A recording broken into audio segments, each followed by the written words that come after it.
नमस्कार, मैं हूं आपके साथ यश शुक्ला और बात करेंगे पूर्वांचल का रण महाभीषण। उत्तर प्रदेश से लोकसभा चुनाव के बीच बड़ी खबर सामने आई है। बहुजन समाजवादी पार्टी ने जौनपुर सीट से उम्मीदवार बाहुबली नेता धनंजय सिंह की पत्नी श्रीकला सिंह का टिकट काट दिया है। अब यहां से श्याम सिंह यादव को बसपा ने उम्मीदवार बनाया है। बता दें कि कुछ दिन पहले से ही श्रीकला का टिकट कटने की चर्चा चल रही थी। वहीं नगर स्थित केंद्रीय कार्यालय पर उद्घाटन करते समय बसपा को कोऑर्डिनेटर घनश्याम चंद्र खरवार ने इस खबर को अफवाह बताया था। सोमवार की सुबह उनके टिकट कटने की पुष्टि बसपा जिला अध्यक्ष संग्राम भारती ने की है। उन्होंने बताया कि श्रीकला सिंह का टिकट कट गया है। अब उनकी जगह बसपा के निवर्तमान सांसद श्याम सिंह यादव नामांकन करेंगे। इनके टिकट कटने का कारण क्या है ये तो नहीं पता। जानकारी मिली है कि टिकट कटने के बाद श्रीकला ने कार्यकर्ताओं की बैठक बुलाई है। बैठक में तय किया जाएगा कि श्रीकला सिंह निर्दलीय चुनाव मैदान में ताल ठोकेंगी या नहीं। श्रीकला ने 4 दिन पहले ही पर्चा दाखिल किया था। गौरतलब है कि जौनपुर में छठे चरण में 25 मई को वोटिंग होगी। इस चरण में पूर्वांचल की लालगंज, आजमगढ़, जौनपुर, मछली शहर और भदोही में मतदान होगा। श्रीकला का टिकट कटने की क्या वजह है ये तो स्पष्ट नहीं है। हालांकि अब श्रीकला निर्दलीय चुनाव लड़ सकती है। जौनपुर में चुनावी संग्राम, आपको बता दें कि बाहुबली धनंजय सिंह की पत्नी श्रीकला का टिकट कट गया है और निवर्तमान सांसद श्याम सिंह यादव नामांकन करेंगे बसपा से। आज सुबह ही इस खबर की पुष्टि की गई है।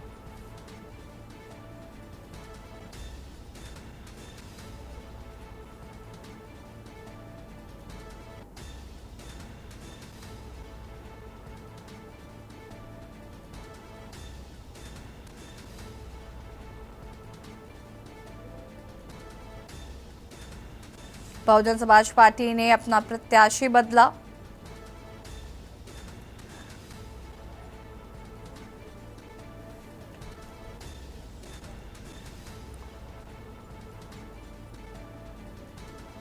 बता दें आपको कि बसपा ने जौनपुर सीट से बाहुबली धनंजय सिंह की पत्नी श्रीकला का टिकट काट दिया है।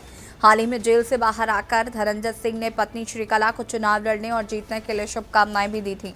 लोकसभा 2024 के तहत तीसरे चरण का मतदान 7 मई 2024 को होना है और इस चरण में उत्तर प्रदेश की भी कई सीटों पर मतदान होगा। इस बीच एक बड़ी खबर आई कि बहुजन समाज पार्टी ने जौनपुर लोकसभा सीट से अपना प्रत्याशी श्रीकला सिंह का टिकट काट दिया है। आपको बता दें कि श्रीकला जौनपुर के पूर्व सांसद और बाहुबली नेता धनंजय सिंह की पत्नी है। धनंजय सिंह को हाल ही में कोर्ट से राहत मिलने के बाद जेल से बाहर आए हैं। बता दें कि श्रीकला पहले ही बसपा उम्मीदवार के रूप में जौनपुर लोकसभा सीट से अपना नामांकन दाखिल कर चुके हैं। हालांकि अब बसपा ने श्रीकला का टिकट काट दिया है और श्रीकला की जगह पूर्व सांसद श्याम सिंह यादव जौनपुर सीट से बसपा के प्रत्याशी होंगे और जल्द ही अपना नामांकन दाखिल करेंगे। कांग्रेस प्रवक्ता अनिल शर्मा हमारे साथ जुड़ चुके हैं। अनिल जी, बहुत बहुत स्वागत है आपका। अगर हम बात करें पूर्वांचल के रण की, तो कहीं ना कहीं पूर्वांचल का रण जो है वो काफी जिस तरीके से हम देख रहे हैं कि सभी पार्टियां यहाँ पर अपनी अपनी जोर आजमाइश में लगी पड़ी हैं। ऐसे में सबसे पहले तो मैं इस पर आपकी टिप्पणी चाहूंगी, जो श्रीकला का टिकट बसपा ने काट दिया है उस पर क्या कहना चाहेंगे? जी, बीएसपी और भारतीय जनता पार्टी, सही मायने में कहा जाए तो आज दोनों ही एक सिक्के के दो पहलू हैं। विपक्ष की राजनीति में जहां बीएसपी का रुख अलग होना चाहिए, आज वो सत्ता के हाथों में खेल रही है। वर्तमान में धनंजय सिंह की पत्नी श्रीकला जी की जो टिकट कटी, अभी हमने जैसे देखा कि 5 दिन पहले धनंजय सिंह जी कह रहे थे कि मैं अपनी पत्नी के चुनाव प्रचार में जुटूंगा, लेकिन अचानक ऐसा क्या घट गया जो उनके टिकट कटवाने पर मजबूर हुए? कुछ तो मजबूरी रही होगी, यूं ही कोई बेवफा नहीं होता।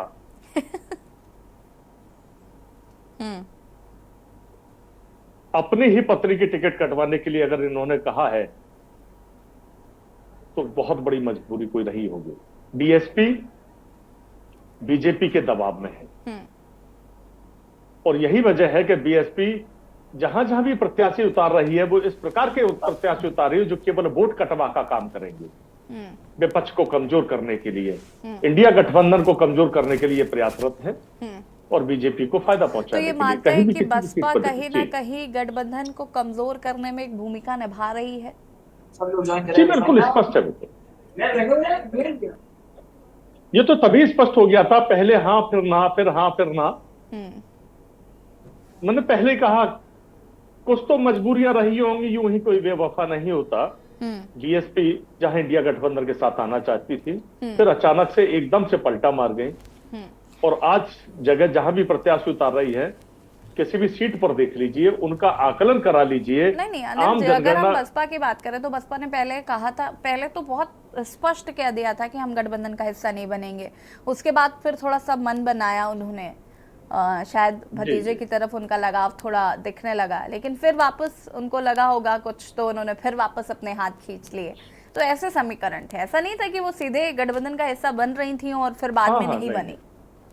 नहीं, मैंने ये नहीं कहा कि वो गठबंधन का हिस्सा बन गए थे, लेकिन मन में था कभी हाँ कभी ना। बिल्कुल ढिलमुल रवैया जब होता है तो संशय की स्थिति को पैदा करता है, और वही स्थिति बीएसपी सुप्रीमो मायावती।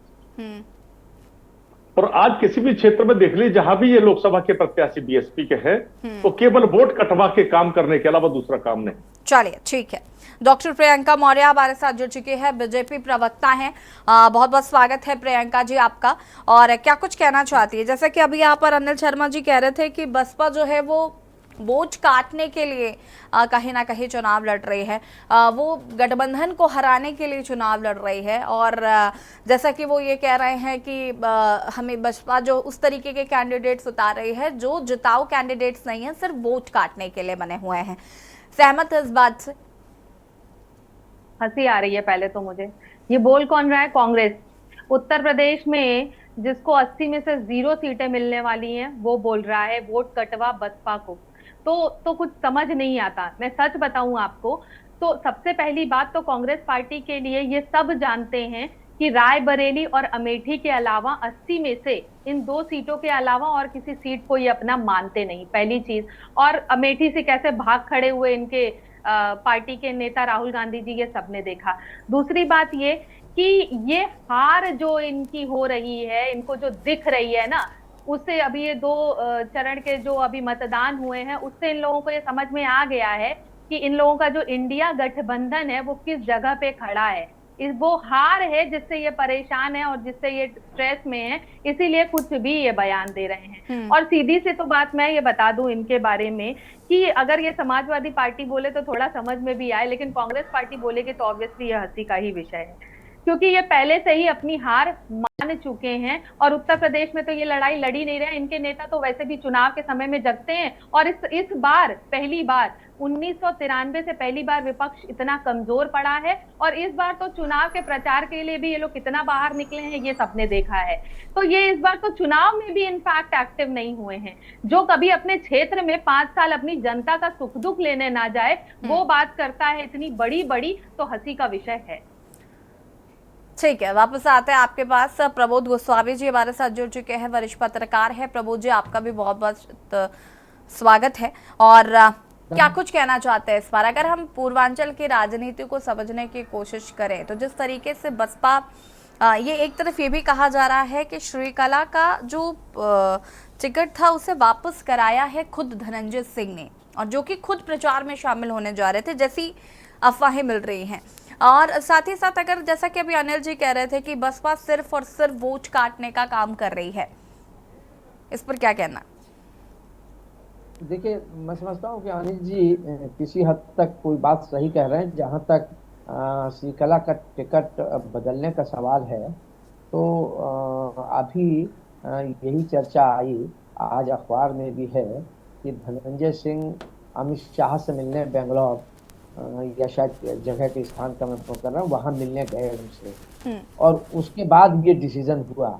तो उससे एक बात तो बहुत साफ नजर आती है, अगर उसको लिंक करें या उसको जोड़ें और उस जो घटनाक्रमों को देखा जाए, तो जब ये लेके आए तो फिर वो अमित शाह उन्हीं के खिलाफ खड़ा किया गया था प्रत्याशी, अपनी पत्नी को।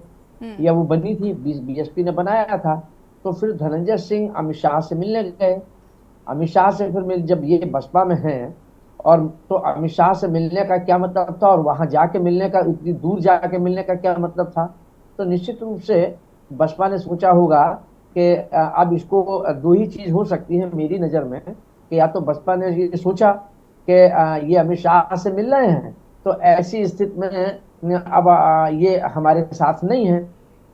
दूसरी बात ये हो सकती है जो अनिल जी कह रहे हैं कि वो, और जो ये राजनीतिक गलियारे में चर्चा भी है कि जो मायावती जी प्रत्याशी खड़ा कर रही हैं, वो इंडिया गठबंधन को कमजोर करने के लिए कर रही है, ना कि केवल अपने को जीतने के लिए कर रही है। ऐसा राजनीतिक परसेप्शन है। कितना सच है, लेकिन कहीं ना कहीं ये बात तो है कि वो ना तो इस देश की राजनीति का एक अलग दौर चल रहा है, या ये चुनाव जो है बिल्कुल डिफरेंट चुनाव है। तो ऐसे में समूचा विपक्ष एक तरफ है, तो वो ना तो बसपा में गई, क्योंकि भाजपा में गठबंधन में एनडीए में जुड़ी, क्योंकि उनको लगता था वहां जुड़ने से जो मुसलमान वोट हमारे साथ जुड़ा हुआ है, ये रहा है उनके साथ, वो बिल्कुल हट गया है, लेकिन बाकी भी सब चला जाएगा, तो उससे नुकसान होगा। तो इस वजह से, और वो इंडिया गठबंधन में भी नहीं आई, अकेले अब उनके पास 10-12% दलित वोट बैंक बचा है, उससे वो कितनी सीटें निकाल सकती हैं, ये एक सोचने की बात है। तो नहीं, तो इससे चलिए हम मान लेते हैं कि बसपा जो है वो कहीं ना कहीं वोट काटने का काम करेगी, लेकिन इसका कितना ही असर पड़ जाएगा बसपा के चुनाव लड़ने से। मुझे लगता है कि बहुत सारी ऐसी सीट है जहां पर सीधे सीधे गठबंधन और भाजपा का टक्कर है, सीधे सीधे। तो फिर ये जो बसपा की का है रोल, वो कितना ही अहम हो जाता है।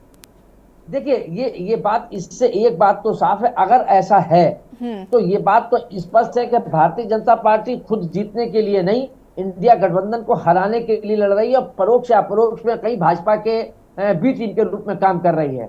ऐसा राजनीतिक गलियारे में चर्चाएं भी हैं, और जो स्थिति जिस ढंग से आज ये टिकट बदली है, उससे तो ये बात की और पुष्टि हो जाती है कि वो वहां अमित शाह से मिले हैं जाके, और यहाँ उन्होंने कहा होगा हमारी पत्नी को हटा लीजिए, हम नहीं लेंगे, क्योंकि वहां जौनपुर में लड़ने से निश्चित रूप से जो है वो भाजपा के प्रत्याशी को वहां नुकसान होता। तो शायद अपने प्रत्याशी को मजबूत करने के लिए इन्होंने धनंजय से बातचीत हुई, और धनंजय से कोई लिंक बैठा, और जो और उसके बाद उन्होंने अपना प्रत्याशी कहा गया होगा, और उसके बाद उन्होंने प्रत्याशी वहां से हटा लिया और एक यादव प्रत्याशी को दे दिया, जो इंडिया गठबंधन के प्रत्याशी को नुकसान पहुंचाएगा। तो ये सीधा सीधा अंगलित है, इतना बचपा, मतलब ऐसा नहीं है कि कहीं इसमें कहीं लुकाव छुकाव दिखाई दे रहा है, जहां तक मैं समझता हूँ। ठीक है, एक सवाल और है मेरा प्रमोद जी आपसे, लेकिन उससे पहले मैं जरा बीजेपी प्रवक्ता का रुख कर लेती हूँ। प्रियंका जी क्या कुछ कहना चाहती हैं? अभी जैसे कि प्रमोद जी ने यहाँ पर जो भी बातें कही उन पर क्या कहना चाहेंगे?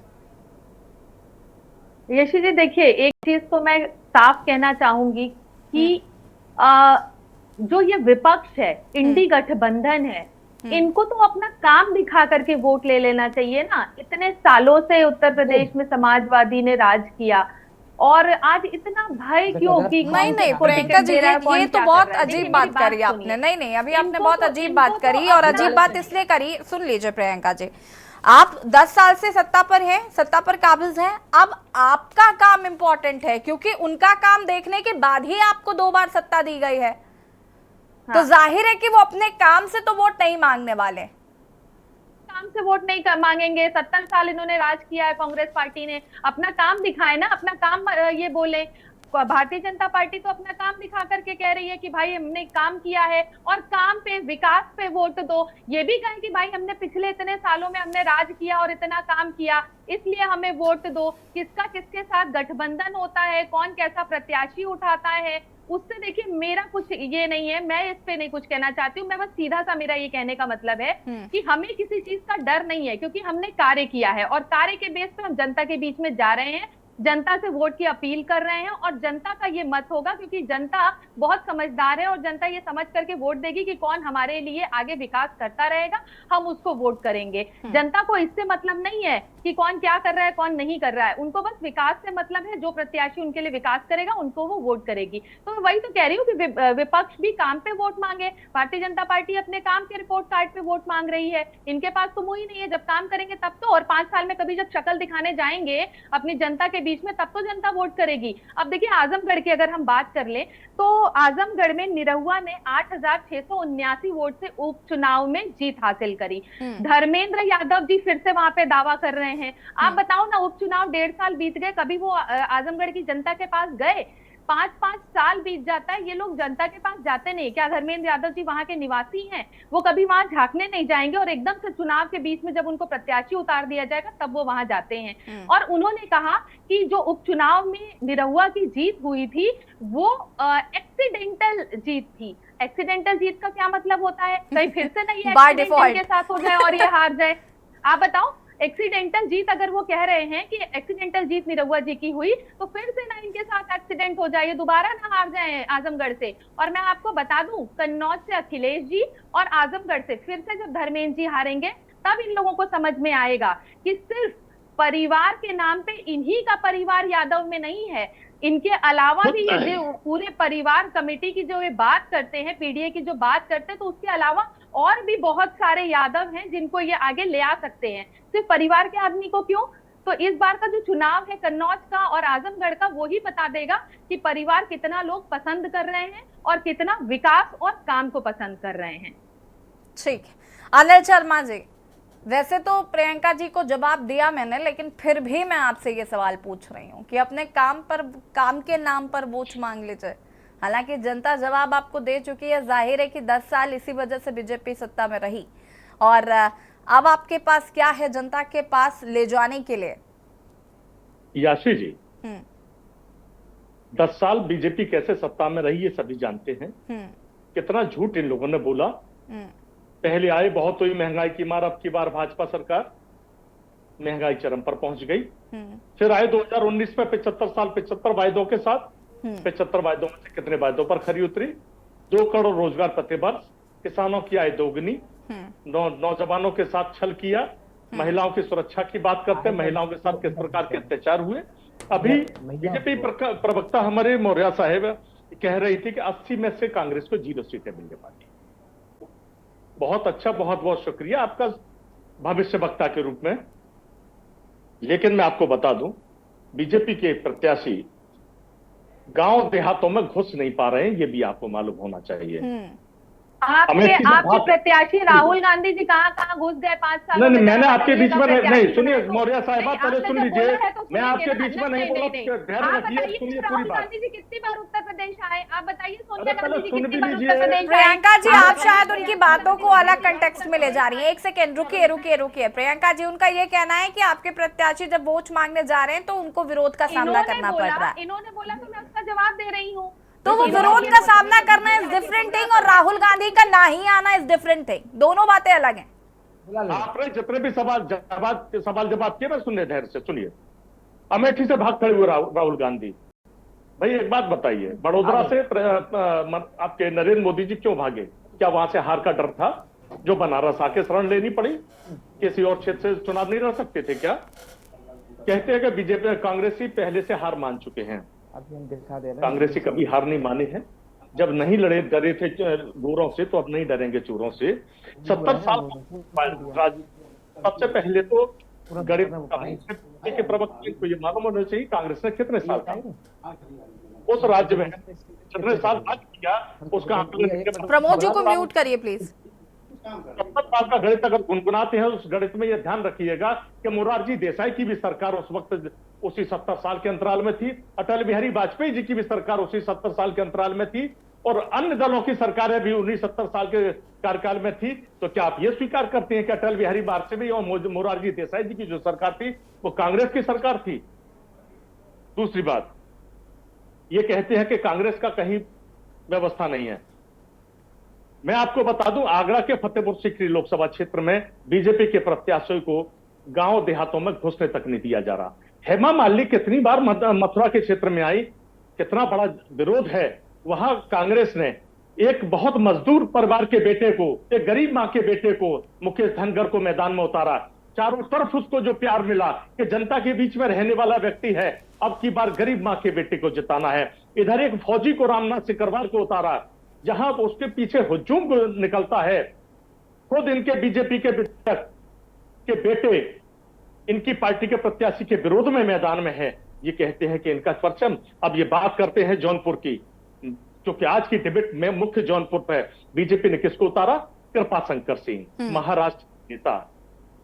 महाराष्ट्र से आयातित करके लाना पड़ा एक प्रत्याशी को, क्योंकि जौनपुर के लिए इनके पास प्रत्याशी नहीं थे। बीएसपी ने श्याम सिंह यादव जी को रिपीट किया श्रीकला रेड्डी जी की टिकट को हटाकर। समाजवादी पार्टी और इंडिया गठबंधन के जो प्रत्याशी हैं वो है बाबू सिंह कुशवाहा। समीकरण कीजिएगा, बाबू सिंह कुशवाहा जी प्रचंड बहुमत से जीतने वाले हैं, क्योंकि वहां जौनपुर में जो समीकरण हैं उन समीकरणों के आधार पर अगर सत्यता कही जाए, सत्य को स्वीकारा जाए, तो बीजेपी के प्रत्याशी को सिरे से नकारा जा रहा है। जनता के बीच में ये की बात है, जनता का जो संदेश है बाहरी प्रत्याशी स्वीकार नहीं है। और रही बात विकास के एजेंडे की, अगर ये बात करते हैं 75 साल 75 वायदों के साथ कितना विकास देश में किया है, पूरे देश में अनिल जी वापस आते हैं आपके पास। प्रमोद गोस्वामी जी, अगर हम बात करें तो क्या धनंजय सिंह और राजा भैया सियासी समीकरण को बिगाड़ने का काम करेंगे? निश्चित रूप से इन दोनों, राजा भैया का प्रतापगढ़ में और धनंजय सिंह का जौनपुर में, और न केवल प्रतापगढ़ या जौनपुर बल्कि आसपास के क्षेत्रों में भी उनका अपना प्रभाव है। और शायद यही कारण था, और निश्चित रूप से ये समझा जा रहा था कि अगर धनंजय सिंह की पत्नी श्री कलानिधि खड़ी रहेगी तो निश्चित रूप से कृपाशंकर सिंह को नुकसान होगा, भारतीय जनता पार्टी को नुकसान होगा और वो सीट हार जाएगी। तो इसी को ध्यान में रखते हुए समीकरणों को बदला गया है। अब कुशवाहा कितना जीतेंगे कितना हारेंगे ये तो अब वक्त की बात है। अगर ये वहां धनंजय सिंह उनका साथ देते हैं कृपाशंकर सिंह का, तो निश्चित रूप से फिर भारतीय जनता पार्टी के कृपाशंकर जो है वो एक लड़ाई में आ जाएंगे, क्योंकि इस धनंजय की पत्नी के आने से ऐसे चर्चा थी कि वो लड़ाई अब उनकी प्रतीकात्मक रह गई है। लेकिन जहां तक अभी अनिल जी ने कहा कि वो आयातित है, निश्चित रूप से वो रहने वाले तो कृपाशंकर जौनपुर के ही हैं, वही पैदा हुए हैं, वही पढ़े हैं। हाँ, बंबई चले गए थे और कांग्रेस में गृह राज्य मंत्री भी रहे हैं, वहां से विधायक भी रहे हैं कांग्रेस के, आपके ही पार्टी के रहे, ये बात सही है। लेकिन वो आयातित नहीं है, खैर रहने वाले मूलतः वही के हैं, जौनपुर के ही हैं। ठीक है, प्रियंका मौर्य क्या कुछ कहना चाहती हैं इस पर? किस चीज पर सवाल पूछे आप? जौनपुर की ही सीट पर हम बात कर रहे हैं, और जौनपुर में जिस तरीके से धनंजय और राजा भैया चूंकि प्रतापगढ़ से, और धनंजय सिंह की अगर बात करें तो जौनपुर से, और जिस तरीके से सियासी समीकरण बदलने की बात करी जा रही है। अनिल शर्मा जी ने कहा कि 70 सालों में सिर्फ अकेले हम ही नहीं थे और भी पार्टियों ने राज किया है, तो क्या उनको आप मानती कि वो भी कांग्रेस में ही थे, उन्होंने कांग्रेस में ही रहकर काम कर लिया? देखिए, ऐसा है कि इन्होंने कई बातें कही कि जनता का हुजूम उमड़ रहा है, प्यार उमड़ रहा है।